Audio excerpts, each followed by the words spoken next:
Hello, everyone. Welcome to the Predictive Playbook. This is the Daily Dime. NCAA Basketball. I'm going to break down 3 games for you just like I did on Saturday morning and hopefully give you a better result than the poor 1-2 record we had on the Saturday plays. And that happens. This is a grind, folks. And before I get to the plays, I do want to give you a quick reminder to get over to sportsmemo.com and make this a long-term investment in yourself to have someone like me working for you. You can start doing that tonight at a very cheap price, under $2 a day for the next 372 days. You're getting a week for free ahead of the Super Bowl. And this package costs $699 and carries you all the way through to next year's Super Bowl. It includes that Sunday. So you're locked in all sports, all plays, including my 5 and 10 percenters, which, as you know, I've hit 75% in the NFL this year. For just $699, it's saving you $600 off the regular price of $12.99. And your all access starts immediately. As soon as you go to sportsmemo.com and take advantage of this offer, we start tonight. And tonight I have 6 best bets, 3 each in the NCAA hardwood and the NBA. And we're in each of those sports as well. So start thinking of this as a long-term investment. I've been doing this 27 years, and there's a reason why I've lasted 27 years doing this. And I'll leave it at that. I'm not very good at hype. I don't like it. I just like talking the facts. And the facts are you can get more than a year, all access for every single sport, including PGA golf, which was outstanding last year, for just $699, less than $2 a day. There's not a better deal on the planet right now. So let's now get started here. We're going to first take a look at it's Bedlam. There's no other word to call it.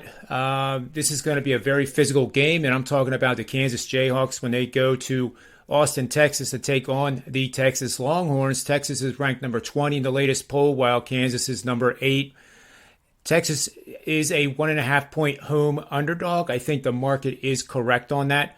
Texas is 14-1 at home, however. They are 8-7 against the number at home.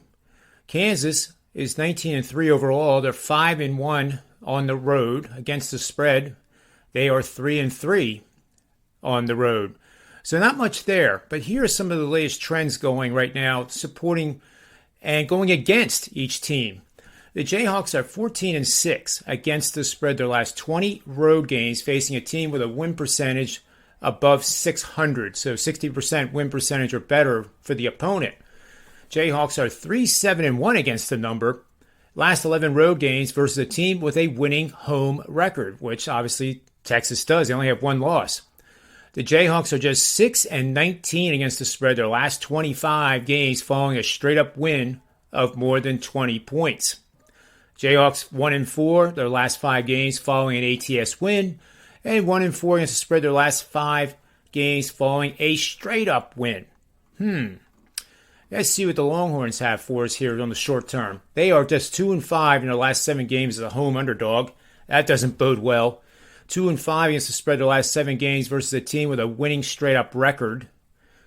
They're 7-21 their last 28 plays versus teams with a win percentage greater than 60%, which Kansas does. Longhorns are just 3-10 against the spread of their last 13 games versus a team with a winning road record. Longhorns are 1-4 against the spread in their last 5 games following a straight-up win. So this is, like I said, the feathers are going to fly in this game tonight. These are 2 very, very strong defensive teams that like to play physical. They like to bang, and I think the refs will have a handful trying to get some semblance of a flow. All the players want is consistency, and I just hope we don't hear too many whistles in the beginning in an attempt to calm the physicality of this matchup down to what else am I going to call it? A normal basketball game. This is not a normal matchup. This is going to be, it's going to be physical, folks. It's going to be very physical. Longhorns, Marcus Carr scored 14 points, including the go-ahead 3-pointer at the end of the first half in their win against Iowa State. They trailed in that game for the entire first half until that shot. Then they never looked back. They came out the second half and just absolutely blew them off the court. At one point, had gone on a 15-0 run against the Cyclones. And the fact of the matter is the Longhorns play great when their defense plays great. They're 17-0 this season when they hold an opponent to 60 or fewer points. But is it realistic to hold Kansas to just 60 points? And that's the problem with this matchup from a handicapping perspective. The Kansas Jayhawks ranked 19th nationally, scoring an average of 81 points per game. That's going up against the best scoring defense in the land, the Longhorns, who allow 54.9 points per game. But a lot of that has to do with pace, where they rank 328th in field goals attempted per game at just 54. So there is a lean here towards Kansas. You even though they're on the road, and that auditorium in Austin, Texas is going to be just absolutely on fire for this matchup, because this is a win that would put Texas right back into the hunt for the Big 12 and right back into the thick of things, even for a national championship that could be done with their defense. We saw Virginia do it. Why couldn't Texas do it? So this will be a very, very exciting game. My whole lean here is to the under, and it's backed by a system here that's gone 107 and 70 to the under for that 61% over the last 5 seasons. So if you like a lot of action from a betting angle and a betting system, you come to the right place. So the requirements are to bet under with a road team that is shooting 48% or better from the field for the season, and are coming off a game in which they allowed the opponent to shoot 33% or less in that game. That has produced 61% winners over the last 5 seasons, as I said. Now, if the game has a total between 130 and 139.5, which this game does, the under record now soars to 71% winners over the last 5 seasons on a 39 and 17 under record. I don't think this game is going to come close to the total, and my predictive models show a high probability that the winner could be less than 65 points in this matchup. So take the under, make sure you watch this, and put the Olympics picture in a picture. I did have on a separate video. I did do men's downhill, and Crawford was my pick from Canada to medal at 8-1, and he came in 4th, but just 27/100ths of a second from first place. So my point is, make sure you get over to Sports Memo TV and subscribe and get all the shows that we produce in all the sports. I have some great guests on these shows, and they are worth their weight in gold for me just to have them on the show, and I get to listen to what they say, and that helps my handicapping immensely as well. Let's move on to the second game here. We have George Mason at Richmond, and this game is in the Colonial Athletic Association, starting at 7 o'clock. Obviously, we played in Richmond. I'm sorry, this is part of the Atlantic 10. I stand corrected there. So Richmond, 61% of the bets are on Richmond, 39% are on George Mason. The line is Richmond -7 as a home favorite. The total is 138.5. Richmond is 15-8 on the season. They're 8-3 at home. Their home ATS record, though, is 4-7. That's not very good. What else can I tell you here? On George Mason is 11-9. They're 3-4 on the road, 4-3 in the road against the spread, and just 6-4 over/under. So we haven't found much already in this matchup. We will.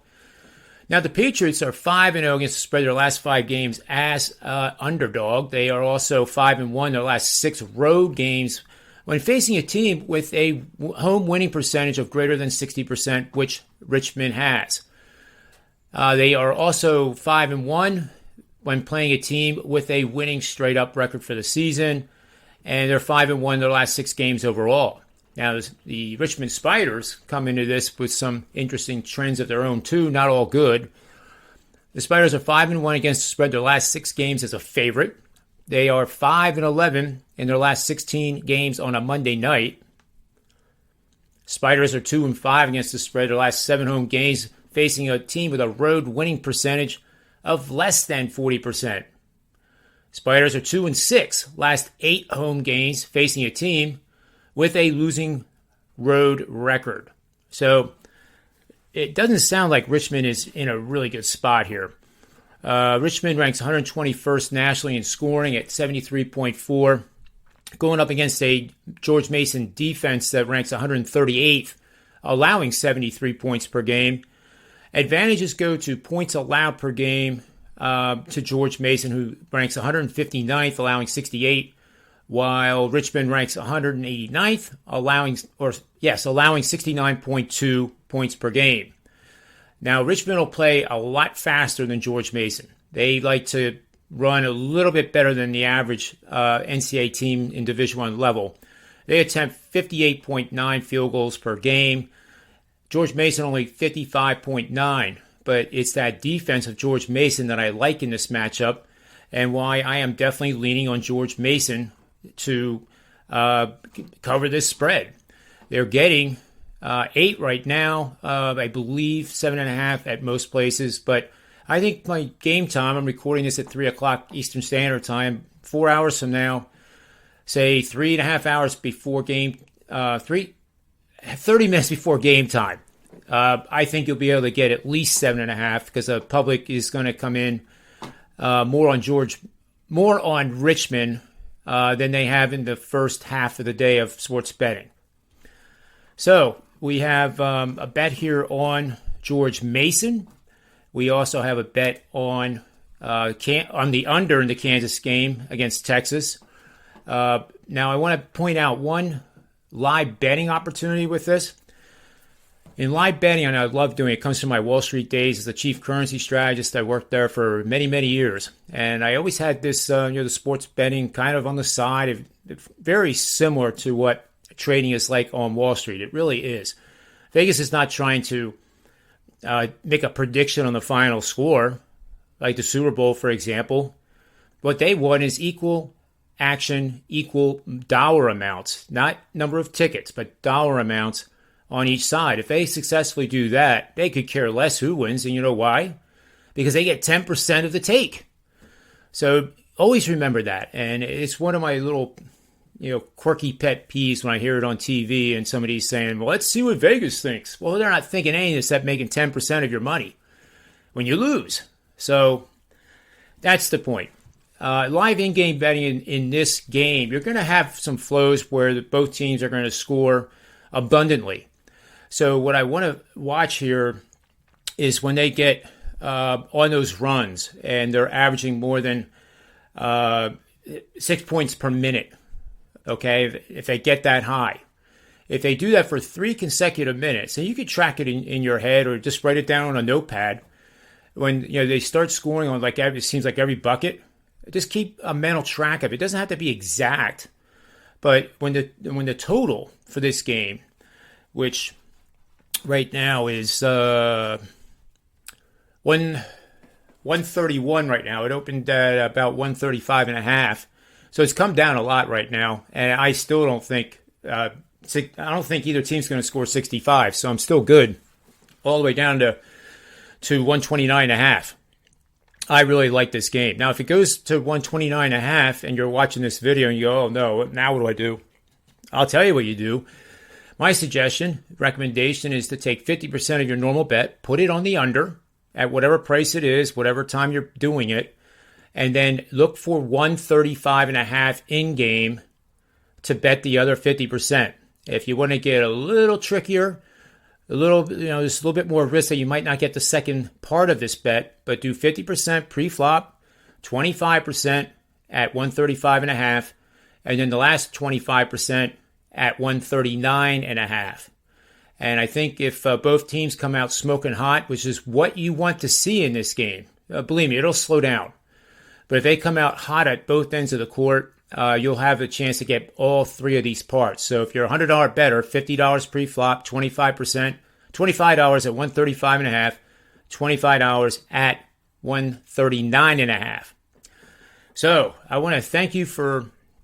No, we haven't one more game yet. What am I talking about? We have University of Virginia at Duke. Sorry about that, folks. It's Monday, and Virginia's having a kind of a rough year. They are number 25 in the nation in the latest poll, going up against number 6 Duke, who just absolutely hammered North Carolina in Coach K's last trip to the North Carolina University for a basketball game. Almost kind of sad, but I'm sure there's a lot of coaches that are eager to see that successful man leave the ACC. with all due respect, of course. He's certainly a well-loved man in all kinds of basketball circles. But anyway, what we have here is Virginia team that got off to a dreadful start in the beginning of the season. They had losses to Navy and James Madison. And unless the Cavaliers really get their act together here and get some marquee wins, they play Duke 2 more times. So tonight at Duke, which they haven't won there since 2018. And if you look at it, this team is not as good as some of those teams that went there in previous seasons and still didn't win. So with that kind of a raucous environment, it's probably one of the nation's toughest road atmosphere. And Virginia has consistency issues on the offensive end. They struggle to score for too many minutes at a time. And against a team like Duke, if that happens, this could get ugly in a hurry.